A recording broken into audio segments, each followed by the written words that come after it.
Hello and welcome back to A Date with a Dinner Set. Here we are at the end of May. Where did that month go? I know, this is program 201 and it's so good to be back playing for you, whoever is listening. And there's lots of people in the chat room. Hello Daisy, hello Alison, and I've said hello to everyone else. I think this is quite an interesting test to see who of my 500 and something subscribers has their notifications switched on. It'll be interesting to see who pitches up. So if you're lurking in the background this evening, do say hello, even if that's all you do say, and you then go off and have your tea or something. It would be nice to know that you are back. I hope this finds you well. The weather is not stable yet, is it? Not quite stable, but we've had some nice days, even if the poor Prime Minister got absolutely soaked the other day in his little announcement. Anyway, welcome back to A Date with a Dinner Set here on YouTube. Gigi the Piano Man on the 26th of May, Bank Holiday weekend. What do we think about Bank Holiday? I really don't know. I'm a bit grumpy, I'm afraid, when it comes to bank holidays. I don't see the point. They just upset my week. Hello, Anna. How wonderful to see you. Fantastic. So, yeah, we also did program 200 at the end of April, and I said we're going to have a little break, and that was to sort of, the idea was to give me a break. Do you know what? I've been so grumpy, well, more than usual, on a Sunday evening, because, it's a way of life, just being able to play and share music so easily on YouTube. So I've been longing to sort of come back.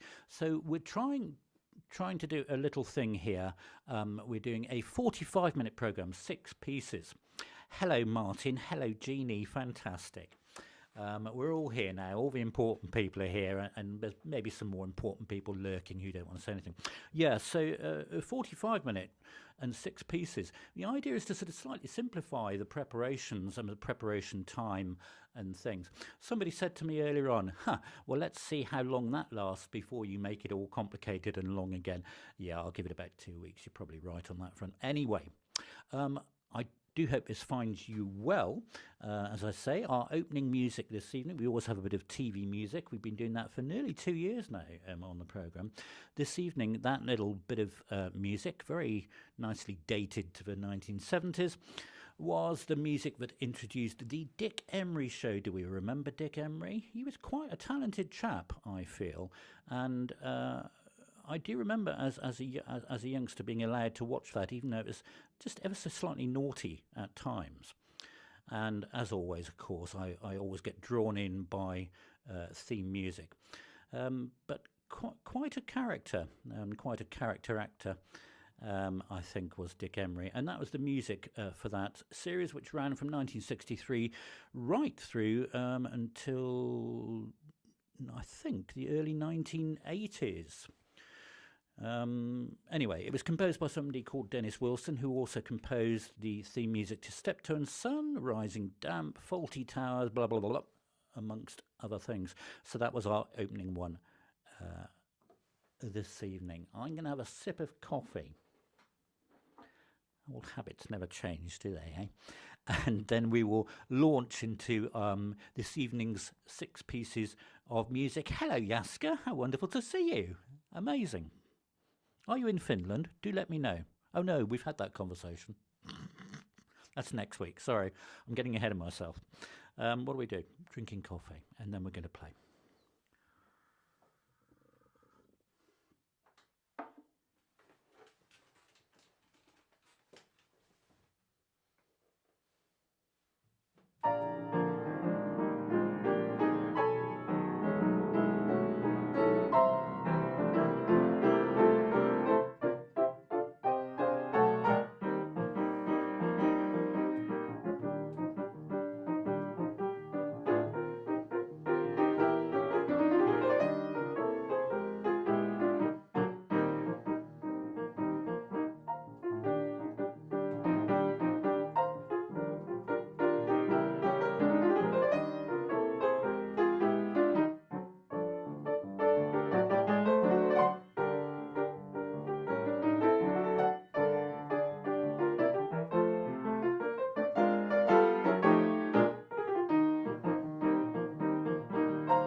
raining. How fantastic.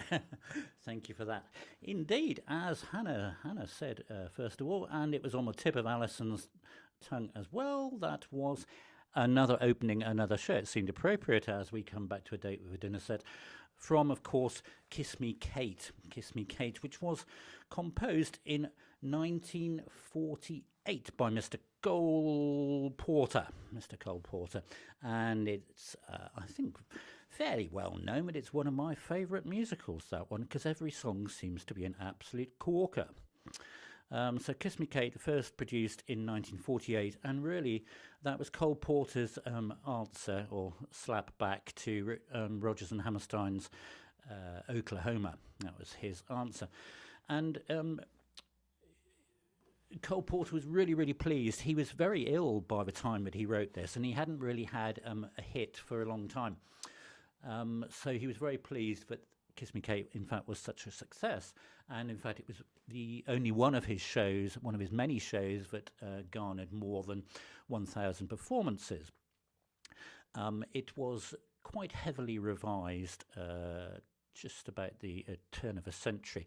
Hello, Jean. How lovely to see you. Is it snowing down there in Wiltshire? We need to know. It's raining up here.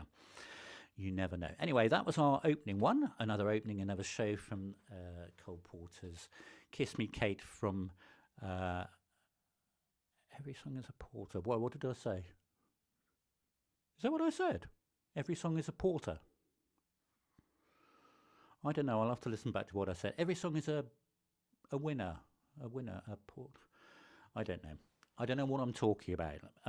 Tell you what, if you like what you are actually listening to, then do press that thumbs up notification, and that will actually help people to find it. Because I'd love to know where my brother is for a start, as being, you know, one of the faithful people. Corker. I knew I didn't say porter. Thank you.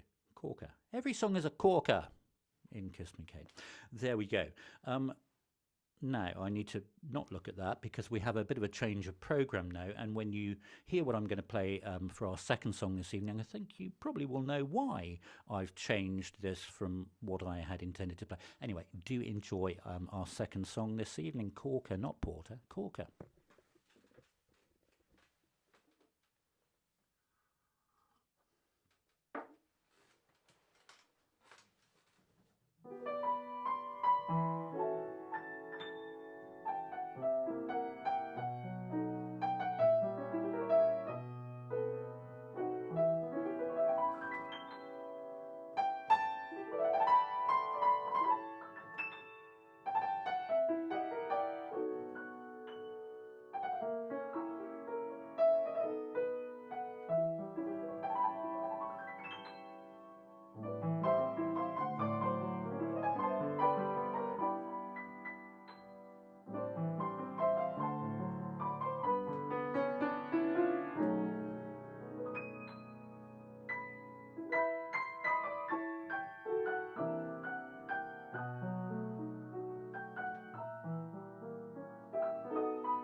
It raineth on. Indeed, Kate, you're very quick on that one. It was, of course, Feed the Birds from 1964 film Mary Poppins, Disney film. And, of course, that was composed by Richard and Robert Sherman. So the reason for inserting that instead of what I had planned, very sad to read the news this morning to hear about the passing of Richard Sherman at some point in the past day or so. Yeah, so one half of the wonderful Sherman brothers, Richard and Robert. Robert, of course, passing in 2012. And between them, they managed to notch up not only over 13 years of partnership with the Walt Disney Company, but almost 200 songs between them, real songsmiths. And I believe they hold awards for the amount of songs composed. Yeah, so that was sad news. He lived a good life. I believe he was 95, and he was composing and conducting right until fairly recently.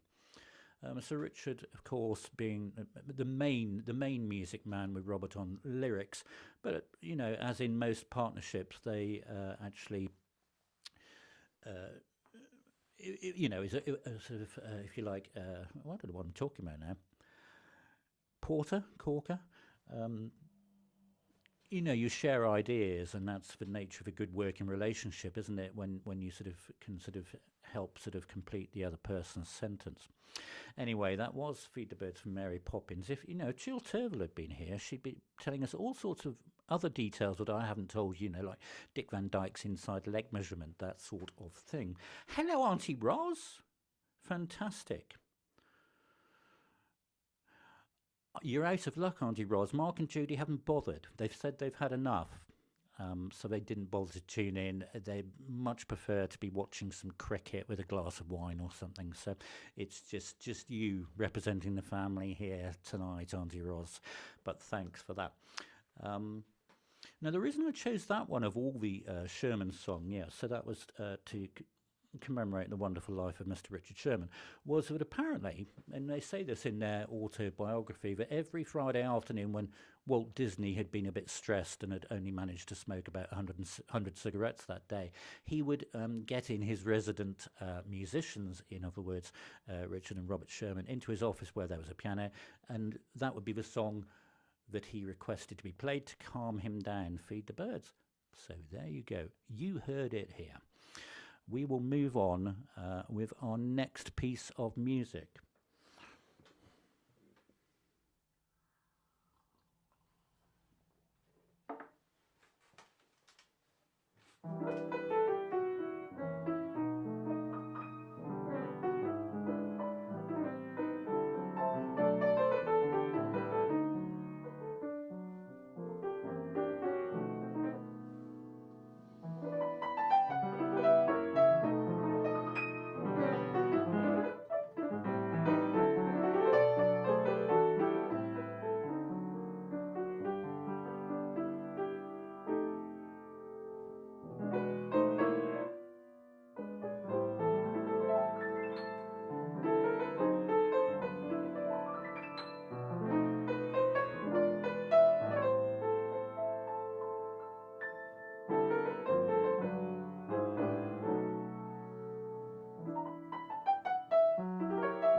Yes, of course. Yes, Ros. I am. Yes, I know. Christine and Wendy do listen in. I don't know where my brother is.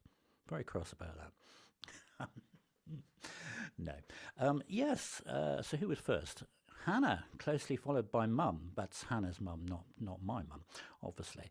Lullaby Birdland is what indeed it was, and that was composed in 1952. And it was called Lullaby Birdland after the famous Birdland Club in New York, which has had several different locations. It's currently located in 44th Street, and I was going to say to my brother, if he bothered to be here, when he's in New York next month, perhaps he could get me an up-to-date picture, as I know he's staying just around the corner. Anyway, that was composed by Mr. George Shearing, the blind pianist. He didn't like to be called a blind pianist. He used to like being called a pianist who happened to be blind, in the same way that he didn't like being called a jazz pianist, a pianist who played jazz. Hello, Maggie and Jerry. That's probably something to do with at the top of whatever you're watching on, you might have something that says top chat or newest chat. I don't know. If anyone's a bit more, Hannah, you can help. Help Maggie out, how she finds the rest of the chat. Actually, Maggie, I wouldn't bother. No one said anything earth-shattering yet. We're just very pleased to be here back on A Date with Innocent program 201 here on a spring bank holiday rainy weekend. It's good to see everyone. So that was our third song this evening. So I just wanted to draw your attention to the fact that in your absence, in my absence, in everyone's absence, I've been uploading piano covers of Stephen Sondheim songs. So thank you, Hannah, for that that comment at the beginning. I do appreciate that. This week's one, the fourth of the 5 Stephen Sondheim uploads, was the song By the Sea from Sweeney Todd. And even if you're not familiar with the song or indeed the show, or think you don't like Stephen Sondheim, do give it a listen. There's a link underneath the video. It's lots of fun, and I've had lots of fun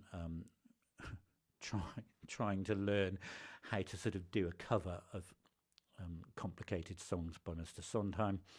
So there's one more of those to come next Friday. We'll move on with our 4th song.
Give the punters what they ask for.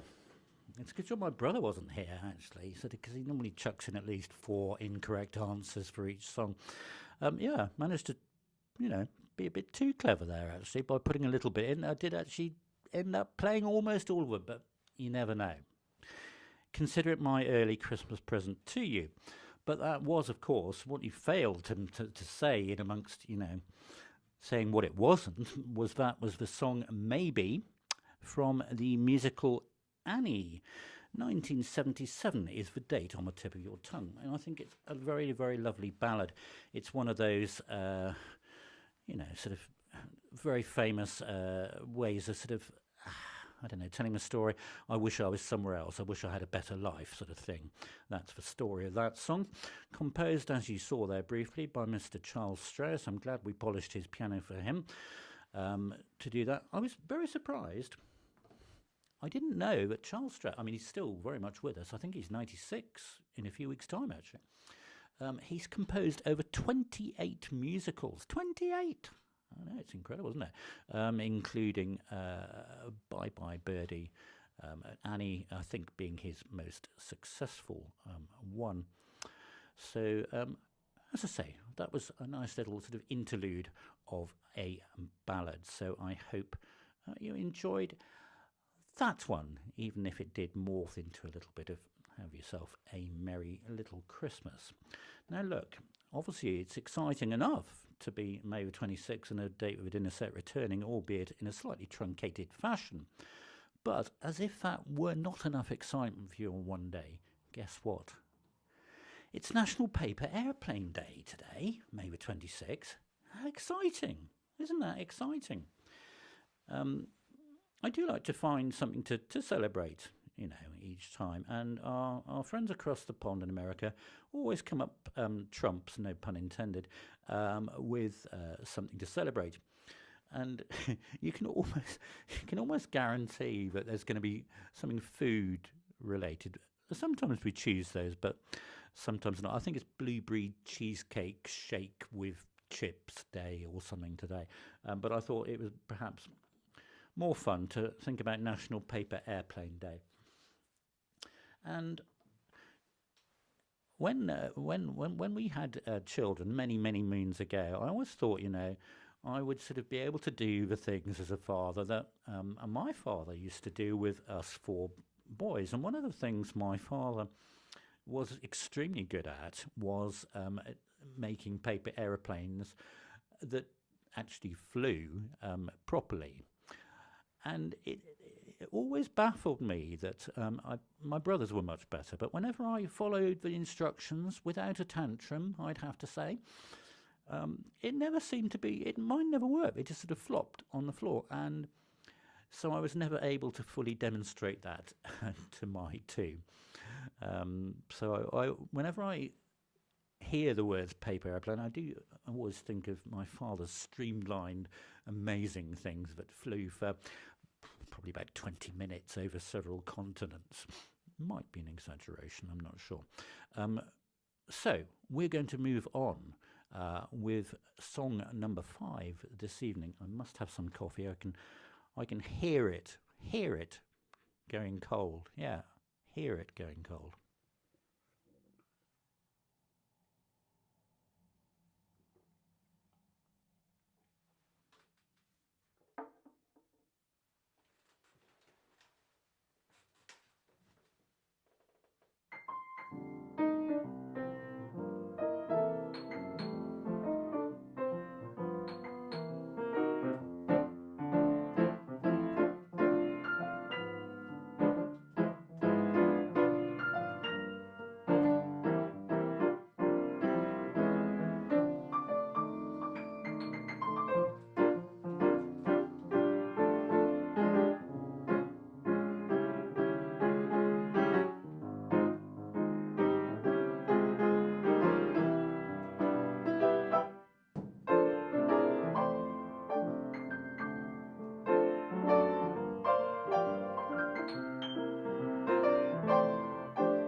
We have indeed had it before, Alison. I think on 3 occasions in the past 200 programmes. We don't normally have it at this time of year, Daisy. I have noted your comment, but on the grounds that you've already managed to elicit some Christmas out of the piano 6 months early, I think it is a tad greedy to ask for Halloween as well. What think you? I'm intrigued by what everyone has suggested, Auntie Ross and Jean and Maggie. I'm intrigued, which is, I suppose, a semi-polite way of saying I disagree. However, I'm willing to be corrected that the words "it's magic" appear within the lyrics. I don't know them well enough, not being a singer. But that was the song Witchcraft. Witchcraft, which was composed in 1957. It doesn't particularly come from anything. It was just composed as a nice bit of music, and it was composed by Mr. Cy Coleman.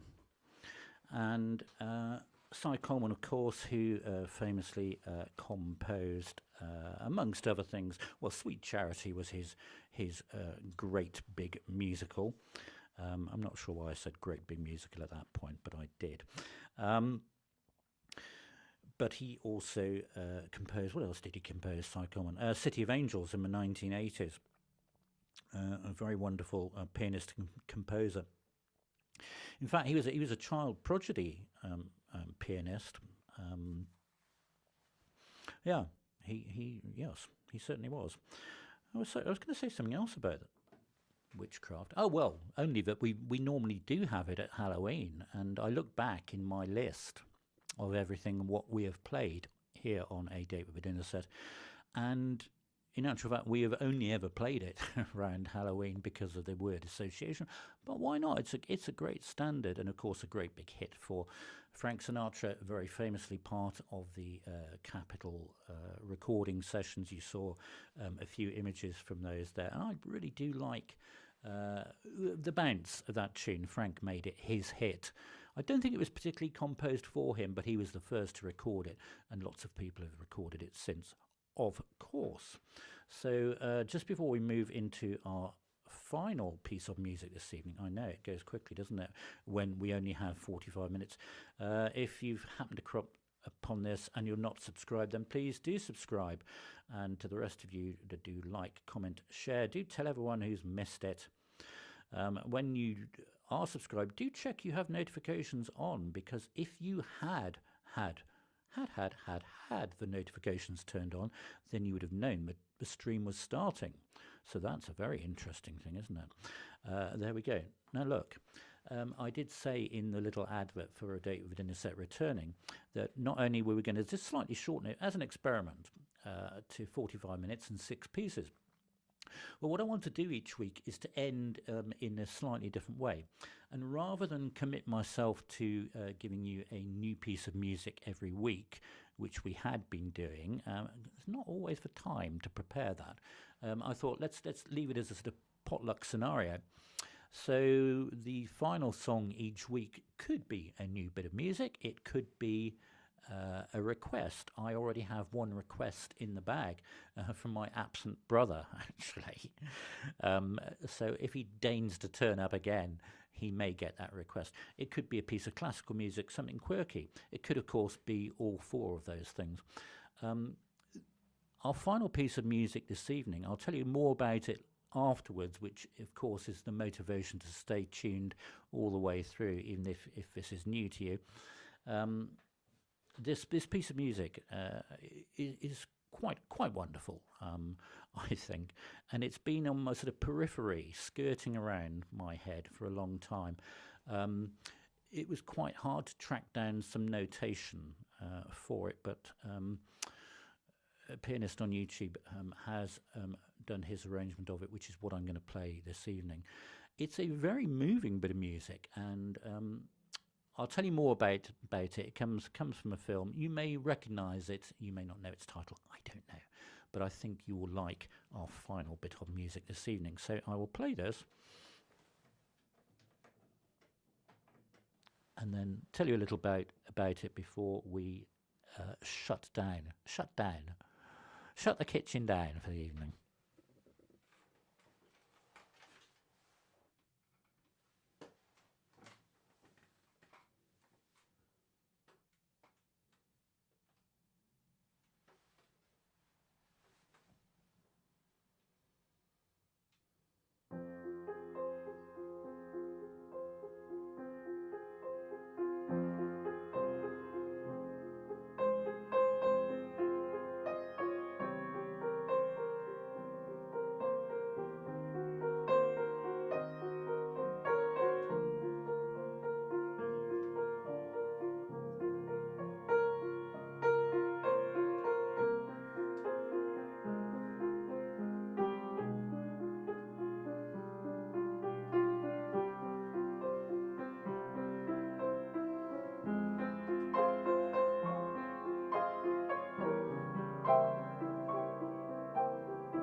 Well, as you can see, I've put up a picture of Michel Legrand on the screen for you. So, Maggie, you were actually bang on with that, suggesting the windmills reminder. It is very windmills-esque, if that's a word. It is now.